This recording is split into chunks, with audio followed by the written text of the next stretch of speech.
How about them Blue Jays, Steve? How about the Buffalo Blue Jays? As they dismantled the Yankees in the 6th inning, they put a 10 spot on the board, and Lourdes Gurriel Jr. announced as the AL Player of the Week. I mean, what else are you going to say about this team? Like, they have overcome every hurdle and every expectation. There's no fear, and there's no more mystique around this Yankee team. Now, maybe it'd be different if Judge and Stanton were in the lineup and the presence of those two monsters were there, but they're not. They don't have the same sort of pitching staff.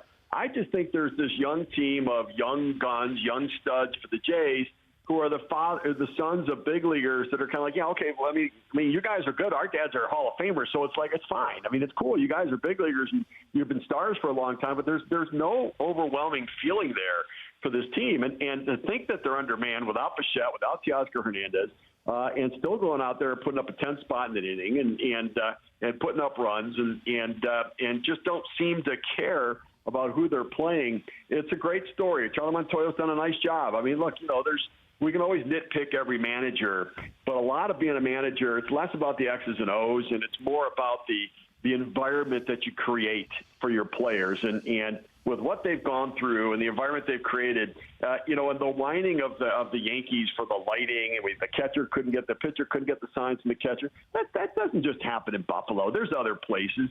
Guys have to tape their fingers. Jorge Posada used to put nail polish on his fingers so the pitchers could see them flashing it. It's not exclusive to some bad lighting in Buffalo. And so, that's just a team that's struggling a little bit right now, looking for something to and baseball's that way. You fail as much as you do in baseball, it's really hard to put it on yourself, because what do you do with all that failure? How do you process that? And so a lot of times ball players are the first to point fingers at others that, it's because of this or because of that, because it becomes overwhelming to digest all of that failure on yourself. And for the Yankees, with the expectations, they've had a lot of failure. Yeah, they have. And you mentioned Montoyo a moment ago, and I think his disposition helps with this team. I think the fact that he's bilingual was a big part of it as well. He can speak to every player on the team, and I think he's very open and honest, and he's a grinder, and his track record speaks for itself.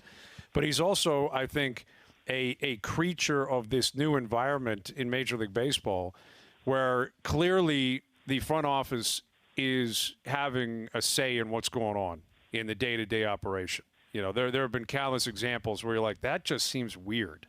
Like, that's a weird decision to hit, Biggio in the 7th or 8th spot when he's been on fire. Joe Panic as a DH. Like, I just don't know if that was Charlie. I could see that being the front office, the analytics department. And I'm not downplaying the role he's played. I guess what I'm saying is maybe we need to amplify the role of the front office as well and what's going on in a daily, day-to-day basis with this club.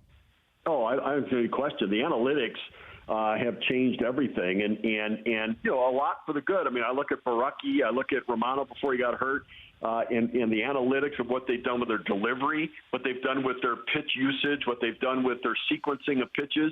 It used to be that you sat the left-handed hitters against the left-handed pitchers, and you sat the righties against the right-handed pitchers, and you worked your lineup based upon the opposing pitcher, whether he's left-handed or right-handed. That's not really what they do anymore. A lot of the lineup is made, and the decisions about who's playing is based upon who hits the high ball, who hits the low ball, based upon the opposing pitcher. It's not necessarily arm related, and even matchups. And for pinch hitters, a lot of it comes down to, is this guy a high ball pitcher or a low ball pitcher, and who's our better high ball hitter? Well, much less about right-handed and left-handed now than it used to be. And so there's a lot of factors that go into it that our old thinking was, well, of course, you set the lefties against the left-handed pitchers, but that's not really what they're doing anymore. And so there's a lot different look at the game, analytics to the game, matchups to the game. Like you may bring in a right-handed reliever when there's a lefty in the bullpen because this guy is a high ball pitcher and this hitter doesn't handle the high ball, even if he's, a left-handed hitter. And so there's a lot of different ways they're looking at it now. And so Charlie is getting a lot of input from the analytics department that he then needs to implement and manage the people, personalities, feelings, attitudes, all that go into it. And I think in having a young team, they're much more accepting of, just going with the flow because they don't know any better. They haven't, they haven't tried it a different way, and it certainly is working out well so far. How about Vladimir Guerrero Jr. stealing second last night? And that broke Twitter. That really did, because of who he is, because of the moment, because who was at the plate. And I don't think he got the sign. I guess how would that interaction work when he gets back into the clubhouse? Like, here's how it works. I'm going to try this. Yeah, I hear you, and it worked for him. But if he gets thrown out there, which was a legit possibility, throws off the whole inning that turned into a great inning for them. Yeah, so that is what the hell are you doing? And that's fine. You better be safe, because if you do that and you're not, we're going to have a problem. And yet there are times when you will try the sneak one where you're catching somebody sleeping in the game and they don't expect it. And so, a guy gets a big jump and he thinks he's got it. And, Charlie, there's a lot of different ways for managers to manage those situations.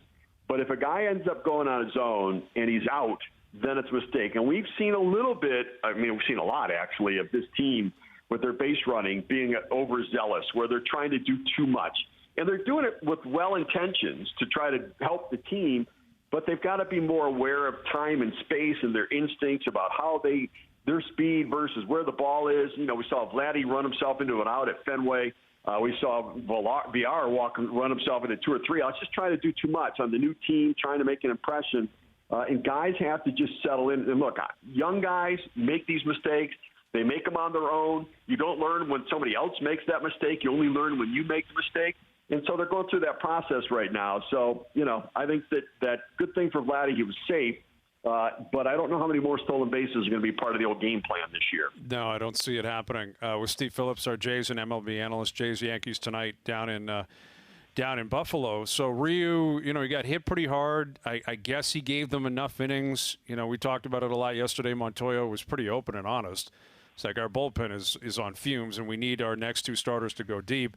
But that's just not in Ryu's profile. It's just not in his repertoire. He's not a guy that's ever going to give you a complete game. He's rarely going to give you a quality start. But what about Taijuan Walker tonight? Does that still apply because, of what happened last night, and they had to go to the bullpen to an extent, and they got an off day tomorrow? Do you think yesterday's game gave Charlie enough to potentially have the hook a little bit quicker on Walker than maybe he thought he would have to yesterday? Well, I think Ryu gave enough. And everybody's bullpen is on fumes right now. Mm-hmm. A good thing for the Jays, they got a couple off days coming up over the next 2 weeks, which will let them catch their breath. They do have some doubleheaders. The doubleheader of the Phillies they've got to make up. But, we've got teams right now, I think 15 games in 11 days. And, we've got some people really having to grind it out now. And I think the Jays are in a pretty good spot with that. And so I think that Ryu gave them enough that, hopefully Walker can at least give him 6. Walker is a guy that I feel more comfortable going deeper into the game than I do Ryu. That's why Ryu's not an ace. He's not a number 1. He pitches very well when he's in a game, and he'll give you the quality start, 6 innings, 3 runs, more often than not. But that 7th inning, the 8th inning's not part of his repertoire. It's just not part of his game where you're going to leave him out there to grind out the extra inning. He puts himself at health risk, and I think he puts himself at the big inning risk. But this bullpen's done a tremendous job. Charlie's done a good job managing the bullpen. And I got to tell you, one of the concerns I have is, the reports that Bichette and Giles could come back on the weekend. I'm worried about Giles coming back.